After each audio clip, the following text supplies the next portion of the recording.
Le 2 juin 2016, une femme nommée Christina Kellan a publié une vidéo de son perroquet parlant comme un humain.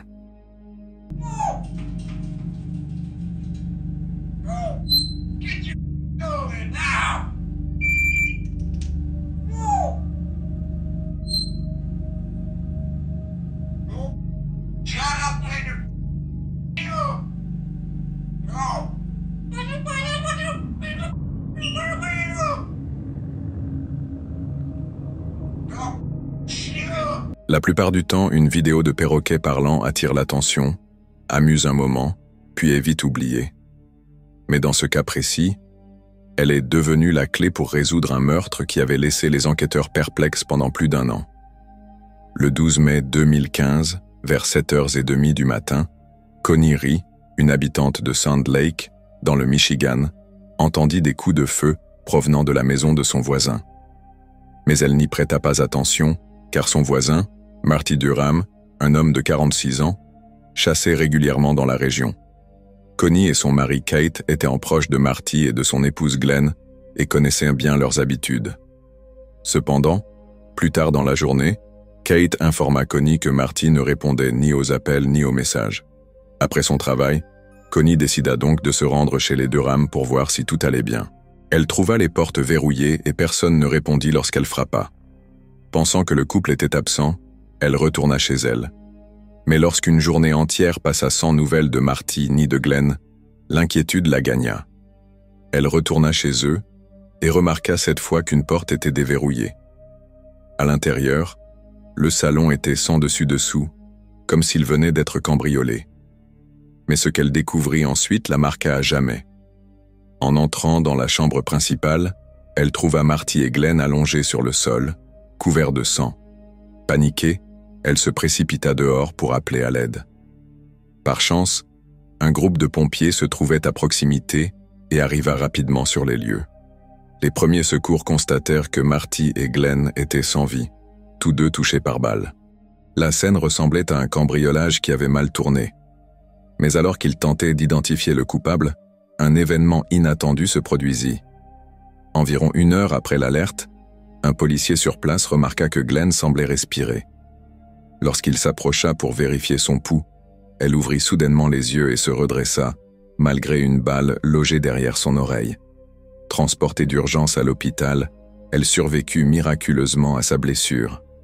Marty, en revanche, n'eut pas cette chance. Il avait été touché 5 fois et succomba à ses blessures. Dans la maison, les enquêteurs découvrirent un revolver Ruger sous un canapé du salon, ainsi que plusieurs douilles et une balle intacte sur le lit du couple. Ils en conclurent que cette arme avait servi à tirer sur Marty et Glenn, mais aucune preuve ne permettait d'identifier un éventuel intrus. Faute de piste, les enquêteurs se penchèrent sur Marty et Glenn eux-mêmes et firent une découverte glaçante. Le 11 mai, 2 jours avant que le corps de Marty ne soit découvert, Glenn avait envoyé un message à sa mère disant « Je t'aime, désolé ». Quelques secondes plus tard, son téléphone accéda à une page web sur le modèle exact du revolver retrouvé chez eux. En fouillant davantage, les enquêteurs mirent aussi la main sur 3 lettres rédigées de la main de Glenn, adressées à ses enfants, où elle semblait présenter des excuses. Lorsque Glenn fut enfin en état de parler, en octobre 2016, elle nia tout en bloc. Elle affirma n'avoir jamais fait de recherche sur une arme en ligne et prétendit que les lettres dataient de bien avant les faits.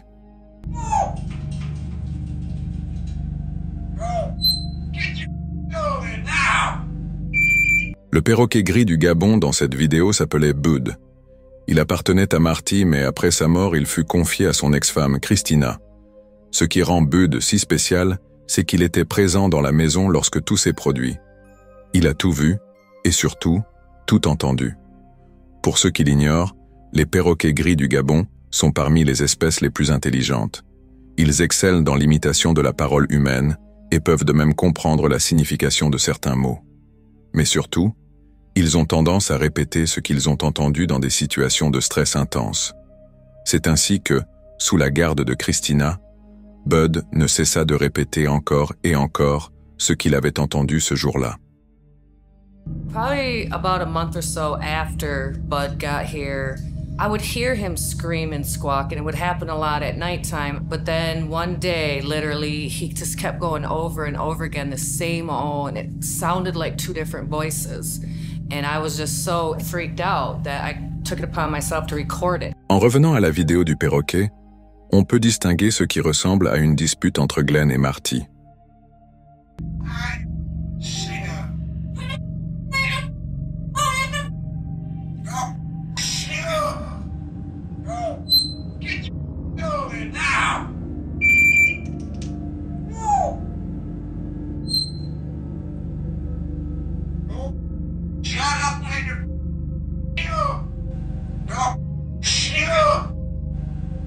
Il n'y avait aucun intrus. Glenn et Marty se disputaient violemment. Elle criait et avait probablement une arme pointée sur lui. Bien que la vidéo du perroquet ait offert un aperçu crucial de ce qui s'était passé, il n'était pas possible d'utiliser son témoignage pour condamner Glenn. Cependant, cela donna aux enquêteurs la confiance nécessaire pour l'interroger plus intensément. Un test ADN révéla ensuite la présence de son ADN sur le revolver Ruger, l'arme du crime présumée. Lors des interrogatoires, Glenn finit par révéler toute la vérité. Marty, en situation de handicap après un accident de voiture, subvenait à ses besoins en vendant illégalement ses médicaments sur ordonnance. Il confiait l'argent à Glenn pour payer les factures essentielles, notamment le prêt immobilier. Mais Glenn gaspilla une grande partie de cette somme dans le jeu et mentit à Marty sur l'état des paiements. Il découvrit finalement la vérité lorsque la banque annonça la saisie de la maison le 12 mai 2015, le jour même où Glenn le tua. Plutôt que d'assumer ses actes, elle tenta de maquiller le crime en cambriolage qui aurait mal tourné et envisagea même de se donner la mort. Arrêtée le 24 juin 2016, elle fut condamnée à la prison à perpétuité pour le meurtre de son propre mari. Le 29 décembre 1986, NBC7 San Diego a diffusé un reportage sur la sécurité routière, offrant des conseils sur ce qu'il faut faire en cas de panne de voiture. If your car should become disabled, the rule of thumb is stay inside. There are signs you can get to put on the back window to summon for help. If strangers should offer assistance, tell them to call police or the CHP. Just stay in the vehicle, lock all the doors, turn on the emergency flashers, and wait for help to come. Even if you have to wait all night, it's better to be in the safety of your vehicle and spend the night than to try to walk and get assistance. Le reportage a également présenté une interview en voiture avec l'officier de la California Highway Patrol, Craig Pyre, qui a souligné les dangers de quitter sa voiture et de faire aveuglément confiance aux autres. Anything can happen. Being a female, you could be robbed if you're a male, all the way to where you could be killed. Once you get in that other person's car, you're at their mercy. Cette diffusion s'est terminée par une interview avec le conducteur qui était à court de carburant. Il s'était arrêté sur l'autoroute et était parti à pied pour trouver une station-service à proximité. The bottom line, though, is that preventing all this trouble is easy. Be sure your car works, and as simple as it sounds, be sure you've got gas. Because even if you're lucky enough to get some, you still may be taking your life in your own hands. Do you realize how dangerous it is? Yes, I realize. In fact, I was putting the gas in, and an 18-wheeler came by and almost blew me away. Truthfully. Ce qui semblait être une annonce de service public anodine était, en réalité, une réponse à un crime horrible survenu à San Diego 2 jours auparavant. La victime s'appelait Cara Nod, une étudiante de 20 ans à l'Université d'État de San Diego, inscrite au tableau d'honneur. Elle avait passé la journée de Noël en famille, profitant des festivités et ouvrant des cadeaux. Après le dîner, elle avait prévu de passer les jours suivants avec son petit ami, Wayne Bautista, qui souffrait d'une grippe sévère. Cara voulait s'occuper de lui pour l'aider à se rétablir. Elle s'était rendue chez lui et y était restée pendant 2 jours. Le 27 décembre, vers 20h, elle avait appelé son père, Sam Nod, depuis chez Wayne, pour lui dire qu'elle rentrait à la maison. Le trajet aurait dû prendre environ 30 minutes, mais après 2 heures d'attente sans aucune nouvelle, ses parents commencèrent à s'inquiéter. Vers 22h, Sam se leva brusquement et dit à sa femme « Je vais aller chercher Cara ». Il se rendit chez Wayne, espérant qu'elle y était encore. Malheureusement, Wayne lui apprit que Kara était partie peu après avoir appelé son père et qu'il ignorait où elle se trouvait. Les membres de sa famille et Wayne commencèrent à la rechercher le long de l'itinéraire qu'elle aurait dû emprunter pour rentrer. Malgré leurs efforts toute la nuit, ils ne trouvèrent aucune piste pouvant expliquer sa disparition. Kara avait disparu sans laisser de traces. Jusqu'à 5h15 du matin, lorsque la famille décida de se rendre à la sortie de Mercy Road sur l'autoroute I-15.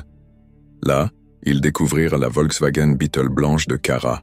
La vitre du conducteur était entrouverte, les clés étaient encore sur le contact, et tous ses effets personnels se trouvaient dans la voiture. Mais Kara, elle, était introuvable. La famille signala cette découverte à la police, qui commença immédiatement à fouiller les environs. Peu de temps après, ils retrouvèrent le corps sans vie de Kara, 70 pieds plus bas, sous un pont à proximité. L'examen médical révéla par la suite des marques de cordes autour de son cou et une blessure mystérieuse et circulaire au-dessus d'un de ses yeux. Après une analyse approfondie de ses blessures, le médecin légiste conclut qu'elle avait été étranglée avant d'être jetée du pont. À part ces blessures, il n'y avait aucun signe d'agression supplémentaire, ce qui rendait difficile la compréhension du motif du meurtrier. Il n'y avait aucune trace d'une autre personne dans la voiture, ce qui compliquait également la détermination des raisons pour lesquelles Kara aurait quitté l'autoroute principale pour emprunter une sortie abandonnée. Wayne, son petit ami, avait été la dernière personne à l'avoir vue vivante, ce qui en fit le principal suspect. Cependant, il fut rapidement disculpé, car il était chez lui en train de se remettre de la grippe au moment des faits. Le seul indice dont disposèrent les enquêteurs était un reçu d'une station-service Chevron, située à environ 15 miles du lieu du crime. Kara avait probablement fait un arrêt là-bas sur le chemin du retour. Malheureusement, les interrogatoires des employés de la station-service n'apportèrent aucune nouvelle piste, laissant les enquêteurs sans aucune idée de la direction à suivre. Sans autre option, les enquêteurs se tournèrent vers les médias et diffusèrent la disparition de Kara un peu partout, demandant au public toute information utile.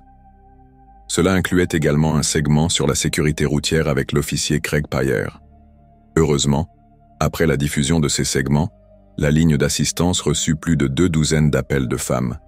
Mais au lieu de fournir des informations sur Kara, ces appels révélèrent une vérité bien plus choquante. Ces femmes racontèrent qu'un officier de patrouille les avait arrêtées par le passé et leur avait ordonné de prendre la même sortie déserte de Mercy Road. Selon elles, cet officier les y retenait pendant des heures et montait parfois à côté d'elles sur le siège passager. L'officier en question était Craig Payer, 36 ans, le même homme qui, à la télévision, prodiguait des conseils sur la sécurité routière. Craig tenta de réfuter ces allégations en présentant son registre, qui indiquait qu'il était en train de dresser un constat à plusieurs miles du lieu du crime. En revanche, son registre présentait des traces évidentes de gommage. Une semaine après l'incident, le département de police de San Diego ouvrit une enquête formelle, désignant Craig comme principal suspect. Et il ne fallut pas longtemps pour qu'il découvre une multitude de preuves impliquant sa responsabilité. En fouillant sa voiture, les enquêteurs trouvèrent une corde jaune dont l'épaisseur correspondait aux marques sur le cou de Kara. Ils découvrirent également sa lampe torche, qui correspondait à la blessure au-dessus de l'œil de Kara. Mais la preuve qui scella son sort fut une fibre dorée retrouvée sur le sweatshirt de Kara. L'analyse médico-légale de cette fibre révéla qu'elle était identique aux fibres dorées de l'écusson sur l'uniforme de Craig. À ce stade, il était clair que Craig était responsable de ce crime. Pourtant, il continua à clamer son innocence. Mais toutes les preuves et les témoignages des 24 de femmes permirent aux enquêteurs de reconstituer ce qui avait probablement eu lieu cette nuit-là. Selon cette reconstitution, Craig aurait vu Kara conduire seule et aurait décidé de l'arrêter pour la faire sortir à Mercy Road, comme il l'avait fait avec de nombreuses femmes auparavant. Mais cette fois, au lieu de se soumettre, Kara aurait résisté et aurait même menacé de porter plainte contre lui. C'est à ce moment-là qu'il aurait perdu le contrôle et l'aurait frappé avec sa lampe torche.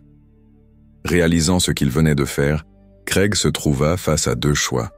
Laisser Kara partir et risquer de ruiner sa carrière, ou s'assurer qu'elle ne parlerait jamais. Il choisit la deuxième option. Après l'avoir étranglée avec une corde, il la plaça sur le capot de sa voiture, conduisit jusqu'au pont et la jeta par-dessus. Le 16 janvier 1987, Craig fut arrêté à son domicile et condamné plus tard à une peine de 25 ans. Il a depuis demandé la libération conditionnelle à 2 reprises, mais celle-ci lui a été refusée à chaque fois et il est toujours derrière les barreaux. Il est troublant de penser que l'affaire de Cara serait peut-être restée non résolue si Craig n'avait pas accepté de participer à cette interview télévisée, devenue aujourd'hui glaçante. Une interview qu'il avait enregistrée quelques jours seulement avant de commettre le meurtre de Cara Nod.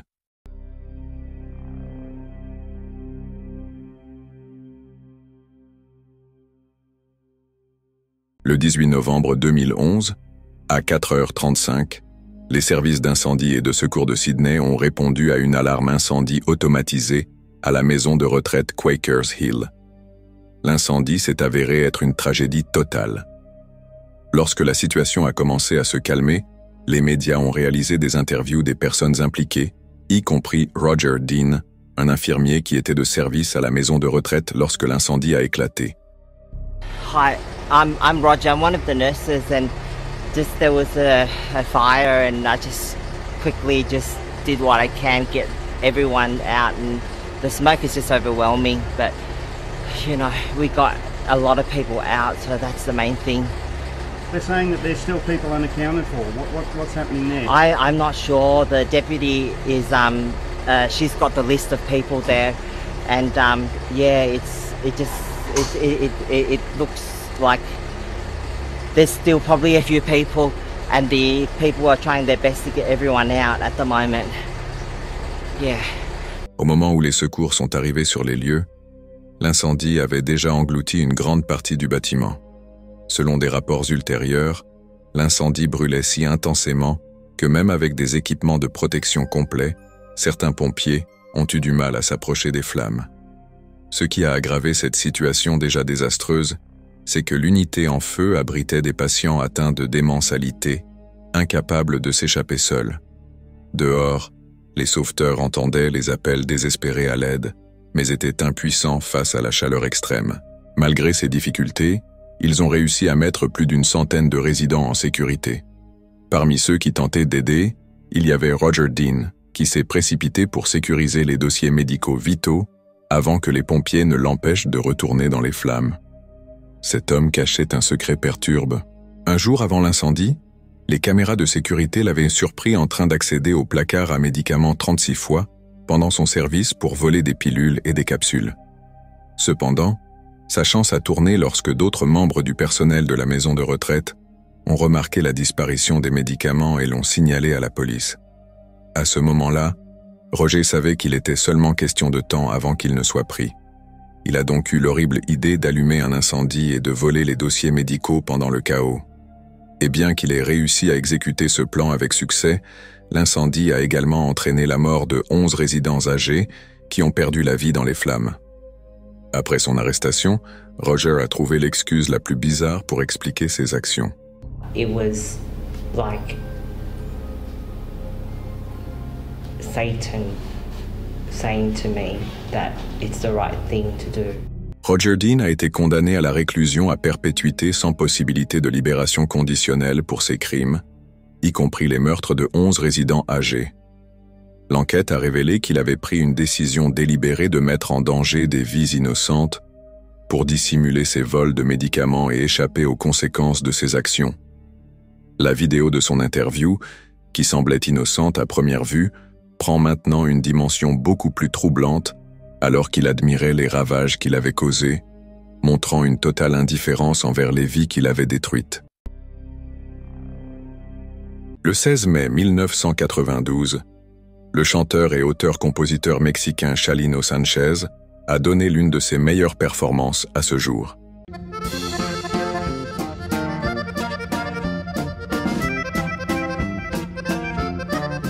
Le 16 mai 1992, le chanteur et auteur-compositeur mexicain Chalino Sanchez a donné l'une de ses meilleures performances à ce jour. Il a interprété plusieurs de ses chansons populaires avant de terminer le concert de façon spectaculaire. Les fans ont adoré chaque seconde du spectacle. Mais ce qu'ils ne savaient pas à ce moment-là, c'est que ce serait la dernière fois qu'ils le verraient se produire sur scène. Et tout cela remontait aux origines de la musique de Chalino. Chalino est né en 1960 dans une région agricole très pauvre de Sinaloa, au Mexique. Mais pire que la pauvreté, son village était marqué par une inégalité flagrante, où quelques hommes riches et puissants faisaient la loi et obtenaient tout ce qu'ils désiraient. Malheureusement, Chalino a vécu cette injustice de plein fouet lorsqu'un criminel local, nommé El Chapo Pérez, a agressé l'une de ses sœurs. Chalino n'allait pas laisser passer ça. À seulement 15 ans, il aperçut El Chapo lors d'une fête. Sans hésiter, il s'approcha, sortit son arme et l'abattit à bout portant. Mais comme El Chapo était un homme influent, ce meurtre força Chalino à fuir à Tijuana avant de traverser la frontière pour se réfugier aux États-Unis. Après s'être installé en Amérique, Chalino se lança dans une affaire avec son frère au Mexique, aidant des Mexicains à entrer clandestinement aux États-Unis. Cependant, cette opération prit fin en 1984, lorsque son frère fut assassiné dans un hôtel de Tijuana. Bouleversé par cette perte, Chalino écrivit une chanson en hommage à son frère, mais d'une manière peu conventionnelle.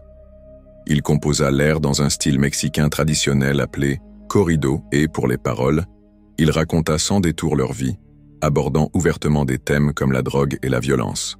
À cette époque, Chalino lui-même finit en prison à Tijuana. Là-bas, son style musical unique séduisit d'autres détenus et ses chansons commencèrent à se répandre dans le monde clandestin mexicain avant même sa libération. C'est ainsi que son genre musical prit un nouveau nom, le narco-corrido. Une fois sorti de prison, Chalino continua à perfectionner son art et devint rapidement l'une des plus grandes stars de son époque. En 1991, il remplissait déjà des salles de concert lors de ses tournées. Cependant, en raison de la nature de ses chansons, il ne parvint jamais à échapper à la violence qu'il avait vue naître. En janvier 1992, au cours de l'un de ses concerts, un homme armé monta sur scène. Plutôt que de fuir, Chalino sortit son propre pistolet et engagea un échange de tirs. L'assaillant fut tué, mais 10 spectateurs furent blessés dans la fusillade. Chalino lui-même reçut une balle mais survécut. Cependant, sa chance était sur le point de tourner. 5 mois plus tard, en mai 1992, Chalino se produisit à Culiacán, au Mexique, livrant ce qui allait devenir l'une des performances les plus mémorables de sa carrière, et comme mentionné plus tôt, aussi la dernière. Pendant le concert, quelqu'un s'approcha de lui et lui tendit une mystérieuse note. Dans les images de ce spectacle, on peut clairement voir Chalino lire le message, son visage se décomposer, commencer à transpirer et fixer la foule pendant un long moment, avant de reprendre son interprétation. Vers la fin du concert, il prit soin de dire au revoir à tout le monde, y compris ses amis et ses fans. Peu après la fin du spectacle, Chalino fut enlevé et exécuté d'une balle dans la tête. Le message qu'il avait reçu sur scène disait en substance « Nous allons te tuer après ce concert ». Chalino savait que la menace était réelle et que cette performance serait sa dernière. Malheureusement, l'identité de ces assassins n'a jamais été découverte, et il est peu probable qu'elle le soit un jour.